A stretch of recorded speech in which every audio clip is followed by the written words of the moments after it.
So story time to give a little bit of context. January of this year, I'm in nursing school. I've used all of my credit card to pay for my textbooks, to pay for my food, to pay for the things I need. And the Lord was like, you're going on a mission trips. So at this point, I have no idea how I'm gonna pay for it, but I haven't gone on one since high school and I really wanted to be involved with one again. So I go to the missions meeting in January. And they show this paper that has 1 million mission trips on it, and you can just choose. So I saw Brazil, and I saw that it had, one of my passions on it, and it was the medical aspect of it that I was interested in. And so I was like, okay, Brazil seems really awesome. And then eventually Seth and Abby talked to us in our Grow group about going to LA and working with the people on Skid Row. So I was like, that sounds awesome too. So I was like, okay, 2 mission trips. Definitely can't pay for this. So little by little, I had no way to do it on my own, but people from the church started coming together and they started donating to me and they started praying for me and they started just really making it happen for me. And then a guy from my youth group saw my story on Facebook, and I haven't talked to him since I was in middle school or high school, but he comes and he donates just this generous amount, and it was completely covered. I had to pay nothing for either trip. And so that was a really awesome way that I got to see that I looked at my situation and I was like, I'm supposed to go on these trips, but I don't have the resources. And then God kind of reminded me that He is our resource. He doesn't have to succumb to what we have and what we're able to provide.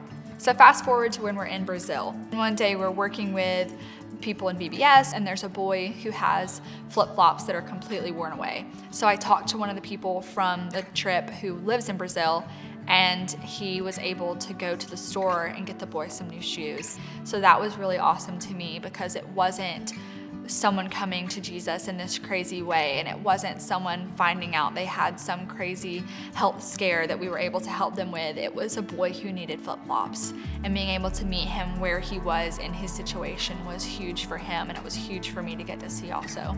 Going to LA was a completely different situation. It was people who were often swimming in wealth. They had all the things, but they didn't know Jesus, and they were so sad because of it, whether they knew it or not. So on Skid Row, we were coming to these people and we were giving them a chance to get off the streets that day, to come to a camp with a church in LA and be done with poverty, be done with homelessness. They provide everything. You just have to leave your stuff and come. So the man told Danny, he was like, well, how do I bring my tent? How do I bring my stuff?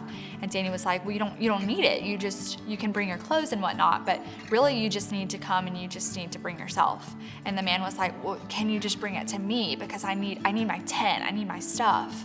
And we all kind of talked and debriefed about the fact that that's how God sees us probably. I mean, He's providing us this way out of all of our poverty, all of our lost, all of our broken, all of our addictions, but we tend to look at Him and say, but what about my stuff? How do I bring my stuff?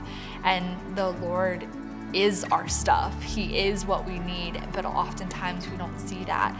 So to tie the 2 trips together, He provided through this entire thing, and it was a really awesome way to reflect and see that the Lord's provision is ultimately through every story, whether it was my story and needing a way to get to go on this trip, whether it's a story of someone in Brazil who needs some flip-flops just to be able to walk around and get their basic needs met, or if it was someone who has seemingly everything but doesn't have Jesus. He provides every time to what He's called you to. My name is Sara Wheeler, and this is my redemption story.